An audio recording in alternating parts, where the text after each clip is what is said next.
Hello folks and welcome to this video. This one here's a general notice. It's where I start off the week by talking about a couple of bits and pieces here and there and everywhere.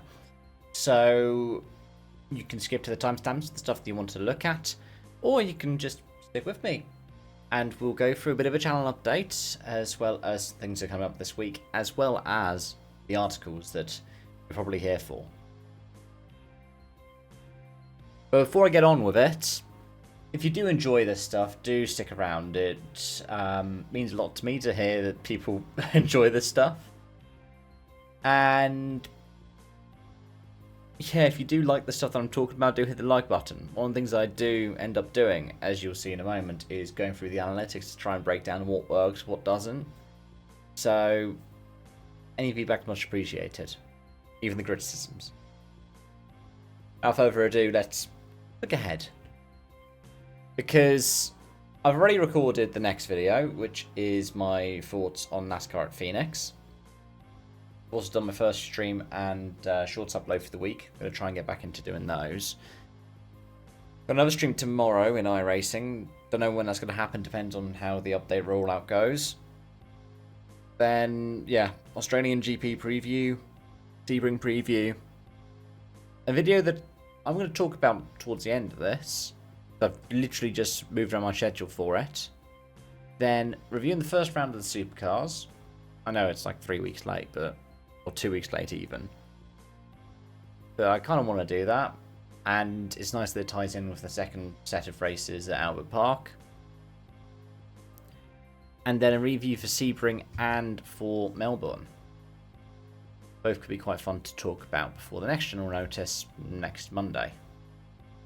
And from there, let's talk about the channel quickly.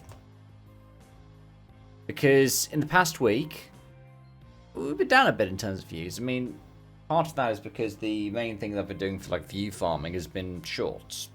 Like I said earlier, I've uploaded my first short in a couple of weeks today. I'll publish it, I guess. But we're just going to keep rolling with it and seeing how that goes. Yeah, in terms of watch time, it ended up being about 20 hours of watch time. The most viewed thing was my Wrench Sport one. That's doing the rounds again. I think it's because of the new updates and going to go to consoles. Race to 7 retrospective, 100% WRC review. My most viewed video is still doing the rounds. I had 20 views on RBR 2020. Then my EA Sports WRC 24 review. Then Burnout on a Wheel. I might redo that with a direct drive. Master Fury. So that might be doing some stuff in race department again. WRC 27 rules. The video that I did on Saturday for International Women's Day was actually the highest in terms of average view time. And then the Race 07 BTCT mod was 10th. Interesting. Bit like some of the articles, looking into them. The first ones aren't too upbeat. Final one could be. So, firstly, I think I might have talked about this a while ago, that Jose Antonio Suarez was hoping to run in Rally La Canaria in a Puma. However, he tried to put it all together and the deal is a bit preemptive in announcing it by the sense of things. It's fallen apart. Now, Rich Milner had said that they've already ever made a dozen chassis of the Puma, one of which, well, two of which actually have been sold off to private customers already, and they already had 4 or 5 on the go. And from there, I think 1 or 2 of them have been destroyed, so they didn't really have the ability and the availability to make a chassis prepare it for Suarez, which is a shame. Because it'd be cool to see a local trying their hand in a Rally 1. But them's breaks, that's the way motorsport is. It's really expensive. Maybe it'll be there in Rally 2. He did really well last year, the last couple of years in the ERC. Bit of a local icon. Let's see. And there's another. Wow, this one hits WRC more directly, but another sad piece of news involving the WRC. Which is that P1 Fuels, who are the fuel supplier for the WRC, have gone into administration. Now, this is something that was reported as having happened in February.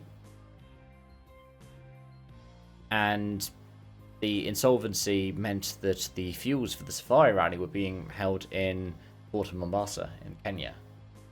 So I believe the FIA paid the outstanding fees. Rumour is right now that Aramco is going to take over. Now, whether or not it's still going to be the same kind of sustainable fuels that P1 Fuels had. P1 Fuels were also supplying for GTM, GT Masters, GT4 Germany. I'm hoping it'll still be sustainable. What it also means then is for Aramco, who are pouring a lot of money into the WRC at the moment, you've got that 10-year deal for Rally Saudi Arabia, which hasn't even had its first candidate event yet. We'll see how it goes. Hey?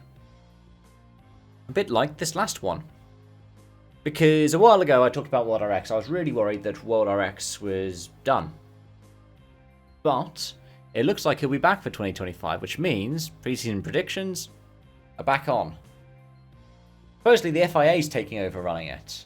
And now, it didn't before. It was IMG, then it was WRC promoter, and now the FIA is taking it over directly.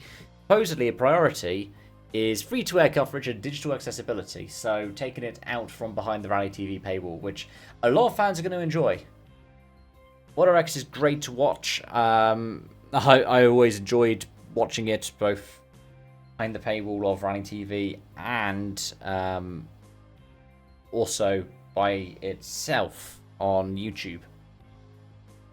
Now, I missed the first couple of seasons because when it initially went behind the paywall, it wasn't on the WRC Plus. It was a separate one for Rallycross. Then they merged together to be Rally TV. Yeah, it's a shame that it hasn't worked out with WRC Promoter. It's potentially concerning for the future of WRC Promoter. I mean, they were floated at, what, $500 million market valuation last year? But, yeah, it's great to see that WorldRX is going to be back. And supposedly on Friday, we'll see what the calendar is. 7 World Championship events.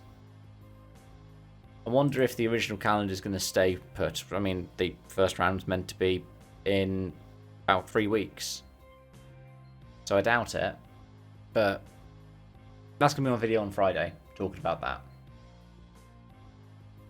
And if you have any thoughts about the stuff I've talked about in this video, do let me know in the comment section down below. As always, thank you so much for watching and joining, folks. Until next time, bye for now. Didn't cut, did it?